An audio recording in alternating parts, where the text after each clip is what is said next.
In the last 50 years, hip hop music has changed everything about music production around the world. It is amazing how many people are doing hip hop music around the world. There's a show in Japan where these two rappers get together and they battle to beats. And someone produces the beats and they rap to these beats and they're creating hip hop on TV. That is incredible. It's happening in India. There are hip hoppers in China. There are hip hoppers in Spain. There's no one speaking the same language, but they feel the idea as a free-form way to express themselves through hip hop music. And this is 50 years later from the time the first hip hop was invented. We're talking about DJs like Kool Herc, Africa Bambaataa, and Grandmaster Flash having parties with beats and cutting records that their mom and pop knew that no one actually used, getting a small section of that record and cutting it in, and people are dancing in these little clubs in the Bronx. Wow.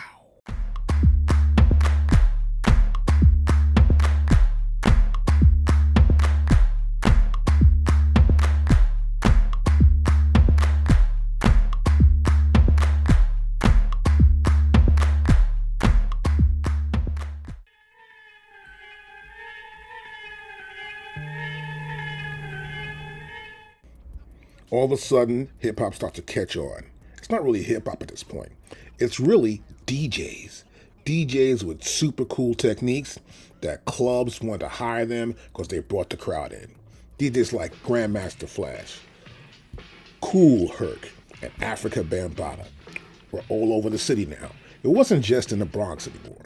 It was traveling around, and guys were watching, and they wanted to go out and buy DJ gear, get speakers, and hang out and do the same thing because they saw the potential.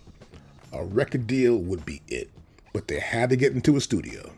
I was always fascinated with the way a record looked. It would look like a toy, Right. Because colors and Motown, seeing the map and it spinning around, and that's what I remember. And my mother used to always say, "Don't you ever touch the top of that record. You hold it from the side." My grandfather lived in Brooklyn. I started to get fascinated with the whole New York scene because we used to always go every summer to stay with him. Right. Once we started staying with him, and I started seeing the B-boys and things like that, I was there for the Blackout in '77. I was there, and going back to Texas, going, yo, you won't believe what we've seen in New York because you don't see that back in Texas. So what ends up happening is a lot of these guys that become DJs start to build up crews. They want to have their guys carry their gear for one, but also to shout their name to get more popular and to get someone else to hire them for a gig. Get to a club, have your crew, shout out your name, and then start rhyming. Then guys started rhyming and shouting out names, and then they started building up bigger and bigger crews all over the city. It's starting to get hot now, and guys are starting to do it around the country. It's no longer just in the Bronx. It's everywhere, and it's moving fast. So what happens is that crews get into big battles. They have contests next. Guys come and do a big contest. The winner does this. The winner does that. It's not really a big deal, but it's actually helping to get a better quality product that people can hear in the club. Not just that, but trying to get the record deal is much more easier now. And so Grandmaster Flash and the Furious Five emerge as the top of the line. They become a huge success, and they're right out of the Bronx. Now, with the birth of Grandmaster Flash as the first big group in hip-hop, and they say now they call it hip-hop, it's rap music, or whatever they're calling it, they got a name for it. It's becoming a thing. And guys with their crews want to go in the studio now. Studios all over the city are now getting people. But problems emerge right here. Now, I've seen it when I was in the studio with several artists. The real problem is DJs have to actually do the cutting back and forth of that one loop over and over for about 5 to 6 minutes. Sometimes the rappers had almost a 10-minute track. So they had to cut back and forth over and over. They couldn't do that. Now, another problem was DJs may have had turntables, not sure if they're really that good, but they also had mixers that weren't high-end, great output. We had to do so much to make it work. And so what ended up happening was studios started bringing in high-quality DJ gear. And then guys love coming to the studio, but they had to pay for the DJ gear.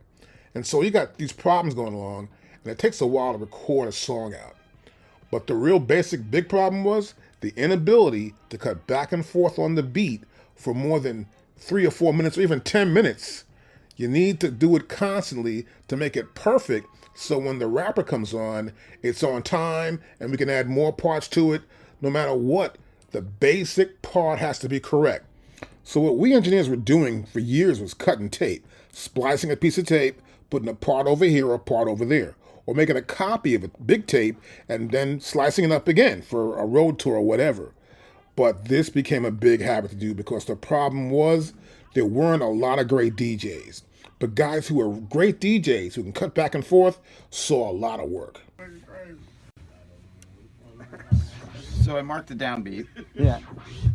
And then, Dude, I never get to see anybody do it like this. Either way, it's still that's where the guitar, that's where the upbeat from the guitar is. Right? So, what we're cutting off of this version is that part. Right. So I make a line indicating where I'm cutting and what I'm cutting off. Right? That's the sort of visual cue of that. And now I'm going to store this point, and I'm going to go to the equivalent spot on take 2. And mark the same spot.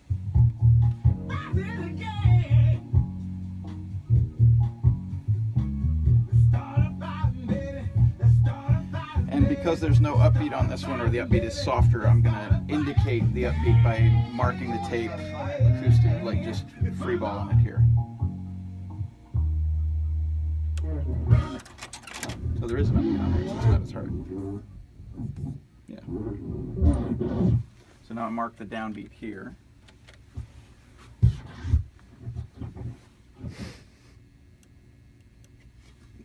The way this works is there are 3 heads on here. That head erases the tape as it's traveling this way when we're recording. That's the record head, which records the signal on the tape, and this is the playback head, which we're listening to now. So I'm just marking the position of that downbeat on the playback head. And then this is roughly where that upbeat is, but it's not precisely the same. So.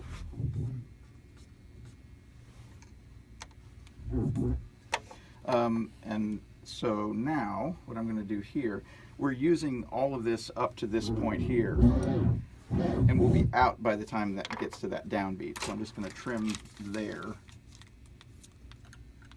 where that downbeat is.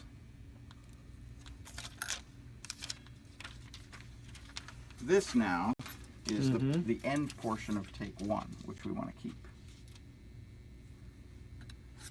So, pardon me. So,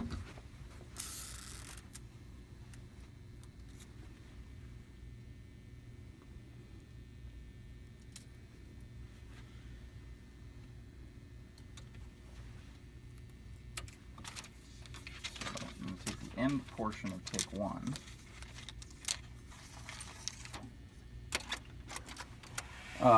But we're not going to be using the first part of it. And now, as you can see, this is how hip-hop was made in the late 70s. We had to get turntables in, we had to make sure we could splice up tape. Everyone in the studio who worked there had to learn how to splice and chop parts in. It helped the rap business grow big. It was a new thing.